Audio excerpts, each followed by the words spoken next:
എറണാകുളം പള്ളിക്കരയിൽ 8 കൊല്ലമായി പണിമുടക്കില്ല. ദേശീയ പണിമുടക്ക് ദിനത്തിലും കടകൾ തുറന്ന് പ്രവർത്തിക്കും, ബാങ്കുകളും പ്രവർത്തിക്കും. അതാണ് അവിടുത്തെ ഒരു രീതി. കഴിഞ്ഞ 8 വർഷമായിട്ട് പണിമുടക്ക് യാതൊന്നും ബാധിക്കാതെ, അല്ലെങ്കിൽ പണിമുടക്ക് തങ്ങൾക്ക് ബാധകമല്ല എന്ന് പറഞ്ഞുകൊണ്ട് കടകൾ തുറക്കുകയാണ് എറണാകുളം പള്ളിക്കരയിലെ വ്യാപാരികൾ. ഇത് കുന്നത്നാട് പഞ്ചായത്തിന് കീഴിൽ വരുന്ന പ്രദേശമാണ്. ഇന്ന് കുന്നത്നാട് പഞ്ചായത്ത് അടക്കം ഈ ഒരു പണിമുടക്കുകൾ ഉണ്ടാകുന്ന സാഹചര്യങ്ങളിലും തുറന്നു പ്രവർത്തിക്കുകയാണ്. ഇവിടുത്തെ ബാങ്കുകൾ, യൂണിയൻ ബാങ്ക് അടക്കമുള്ള ബാങ്കുകൾ തുറന്നു പ്രവർത്തിക്കുന്ന സാഹചര്യമുണ്ട്. ഇപ്പോൾ നമുക്ക് ഇവിടുത്തെ വ്യാപാരികളോട് തന്നെ കാര്യങ്ങൾ ചോദിക്കാം. ഇപ്പോൾ പണിമുടക്കാണ്, ദേശീയ തലത്തിലുള്ള പണിമുടക്കാണ്, പക്ഷെ പള്ളിക്കരയിൽ മാത്രം പണിമുടക്കില്ല. എന്താ അതിന്റെ ഒരു കാരണം? ഞങ്ങള് അടിക്കടി ഉണ്ടായ ഹർത്താലുകൾ ഒരുപാട് ബുദ്ധിമുട്ടുകൾ വ്യാപാരികൾക്കും പൊതുജനങ്ങൾക്കും ഉണ്ടായി.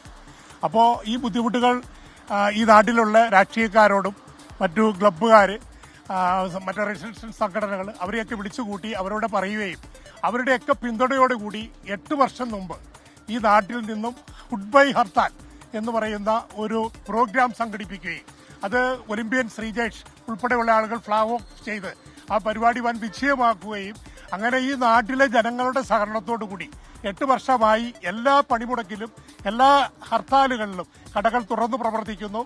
ഈ നാട്ടിലെ എല്ലാ ജനങ്ങളുടെയും പിന്തുണ അതിനകത്തുണ്ട്. നിലവില് ഒരു ഓട്ടോയും ഓടുന്നുണ്ട്. ഈ നാട്ടിലെ മറ്റു സ്ഥാപനങ്ങൾ, യൂണിയൻ ബാങ്ക്, പഞ്ചായത്ത് പോലുള്ള എല്ലാ സ്ഥാപനങ്ങളും തുറന്ന് പ്രവർത്തിച്ച് എല്ലാവരും ഇതിനോട് സഹകരിക്കും.